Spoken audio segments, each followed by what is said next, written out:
What is an? What is the number one thing a woman looks for in a man? I would say loyalty. Okay. Comfort. Okay. Ambitious. Okay. Emotional and financial security. That's Okay. That's what I was. What about you? Me personally, or just in general? In general, what is the number one thing women look for in a man? Money. They Okay. do. This all has a root cause of something. What was that? Emotional support and like safety. As Interesting. Okay. I would say security in Okay. like every type of way. Fantastic. Yeah, I would say stability. Okay. Trust. Well. Okay. So all of your answers to some degree was rooted in the term security. All right. That's typically what women look for, especially in a long-term relationship, right? That's why women want to get married. They want a guy that makes more money than them. They want a guy that's taller than them, stronger than them. These are all traits that will provide you what? Long-term security. Fair to say that that's the number one thing for a woman? Yeah. Okay. What does crying display? I'll answer it for you.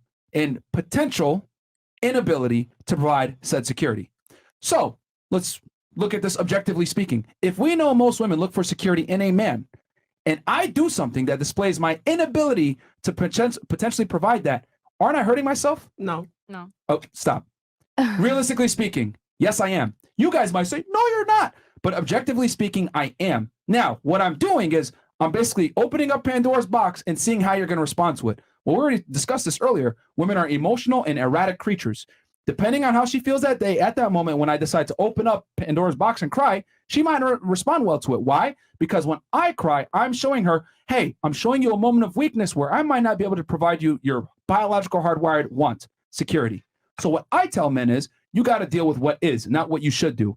Maybe you should cry in front of your girl. Maybe you should open up to her. But what I do know is most women want security, and that is going to not be good, and it's a chink in the armor. Why are you going to make life harder for yourself for no fucking reason when it's already hard as fuck to deal with y'all? Most guys struggle with women in the first place. Yep. Why are you going to give a woman an ability to disqualify you even further by you crying being soft when it's something that they're hardwired to not like? If a guy's about to marry you and he finds out that you had sex with 1,000 dudes before the wedding day, more than likely he's going to get rid of you, right? He's going to call off the wedding, etc. Because men need to know security in their girl not being a whore, right? Same with y'all. Me crying in front of you could open up Pandora's box and you say, this guy's fucking soft. We brought plenty of girls on the show. They watched their man cry for the first time. It changed their fucking mindset about him. Yep. They couldn't respect him anymore. It changed everything. So you might say, I can handle it until it actually happens. You don't know how to adapt to it. So you might be able to handle it. She won't. She might be able to handle it. She won't. So I tell guys general advice, don't cry in front of your girl. Why open up that fucking box? Well, I think it depends on what type of crying you're talking about. Yeah. See, hold on. Whoa, stop. See, within reason. Look, see, now we're putting a context on it. Well, it depends on what kind of crime, blah, blah, blah. Why even do it? Okay, so then tears? explain to me 4 what I tears? just told you. His mom died and you didn't cry. She was the one that raised you, and you were like, it was there. It was just him. He might have cried not in front of you. Yeah. I mean, I get it. He didn't cry in front of you. So Mm. what? He might do it in private with his brother or sister. You Yeah. don't know. So if I don't know that you cried over your mom, we still got a problem in our relationship. What? No, we Okay. don't. Again. Tell me at least. right, look, at least look, be like, look, look, look. I had my moment. Okay, But look. if I don't know, we having a problem. That's you. Because now I'm That's here you. like, what? That's you. But other women might appreciate that. He just talked about his mom from Russian background. Some women are callous that, like, if you cry in front of them, they are literally going to lose respect for you. Yeah. Typically, what I found is this: the more traditional the woman, the less likely she's going to tolerate you being a bitch. One more time. The more traditional the woman, the more feminine, the more submissive she is, the less tolerant she's going to be of you being a bitch. She's hyper feminine. She wants a man that's hyper masculine. You, I'm not going to lie, you're a fairly masculine woman. You might be able to tolerate it. Most girls aren't, though, that are super feminine and submissive. And Russian women a lot of times tend to be more submissive and feminine. They can't tolerate you being weak because you're supposed to be the security. Hey, man, I don't make the rules. I just report them. I tell guys to adapt to how girls think.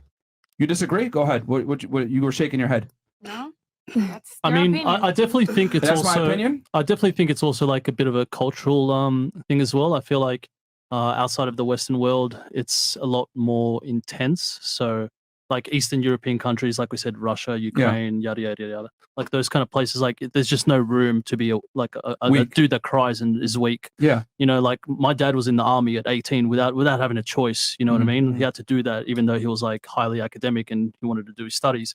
I could only go back home to Russia when I was about 30 years old. Otherwise, they would have enlisted me straight in the army. You Yeah. know what I mean? So Wow. shit's real over there. Like we got fucking war going over there, and you think the men are just sitting around crying? Yeah. Fuck no. Yeah. They're out there fucking fighting. Like Ukraine and like Putin's like throwing bombs on all these other guys. Like shit's wild. There's no room for the men to be weak Yeah. out there. That just isn't. And I want to make one distinction too. I'm not saying men shouldn't cry. I'm just saying they shouldn't cry in front of their significant other. Yeah. That's what I'm saying. I think So- guys should open up to men that they value and trust in, because a woman isn't going to understand a male struggle. Like we live different existences. We really do. Like men have a much harder life than women do. So me crying, number one, it's strange. And then number two, you won't be able to help me anyway. Why the fuck am I going to open up Pandora's box? I'm going to go cry or let my problems, have my problems open with a guy that can actually give me some advice. So that's why I tell guys in general, it's not a good idea So to cry you're in front of saying your a girl. woman cannot give you an advice? No. Probably, it depends. For most things, no. I feel like women are really good at nurturing. Obviously, like that's their role. Like just that feminine energy. It's like not to be underestimated, because I feel like, you know, when a man's like obviously like hurting, even though he What might type not of show his girls emotions. have you guys dated? Yeah. Yeah. Who hurts you? I hear this comment all the time. Who hurts you? Let me ask you a question. Hold on. Let me ask you a question. Hold on. Let's go into a dream world, okay? Let me ask you a question. Let's imagine that you're on a battlefield, guns going off, fucking crazy shit, right? You're a soldier. Your lieutenant tells you, yo, man, fuck, I don't know what's going on. What are we going to do? What are we going to do? What do you think we should do? Give me some advice. How are you going to respond to that? Your captain, your boss tells you. Yeah. He doesn't know what to do. He's You're scared. in the middle of a gunfight. Uh-huh. You're in the military. I know this is hard for you to understand because you're a woman. Once again, it proves my point that women can't understand male problems. Misogyny. But let's assume that you're a soldier. Yeah, let's assume you're a soldier, right? Uh-huh. Yeah, my Right? point. Yeah, but hold on. I'm going somewhere with this. Okay. Let's assume you're in a firefight. You're in a war zone. The lieutenant, your boss, I know exactly where is this is asking going. you. Yeah, Uh-huh. he's asking you, what should I do? I need advice. I don't know what's going on here. Are you going to respect that lieutenant when he tells you to do something down the road? El Jefe. El jefe. Sí. Yeah. Are you going to respect him? Yes or no? Yes, I would respect him. Stop I the just- cap. But when the gunfire was going off and he didn't know what to do, he came to you and asked you for advice. So now things are safe now. He's telling you, okay, I need you to do this, do that. Are you going to still have respect for that guy? Yeah. Okay. I will. Why the fuck Anyway. you Let me tell you why. All right. Why you want? Okay, look. That's The how you reality lie. is she's saying that because she doesn't want to be wrong right now because she can see the L. No. The thing is you're not going to respect him because when times were dark, you didn't have a leader. You had to step up and be the leader. So when times are safe, you're not going to respect his opinion anymore because he wasn't able So to you're lead you. saying in the in times of relationship peril. you're the leader? Yes. Men are supposed What? to lead. Wait, hold on. Wait. Let me ask you a question. Do you want a man that makes more money than you? What? Do you want a man that makes more money than you? No. You quite literally said earlier 6 figures and taller than you. I didn't say 6 figure. Well, yeah, I say money, but it doesn't mean. Hold on. It doesn't mean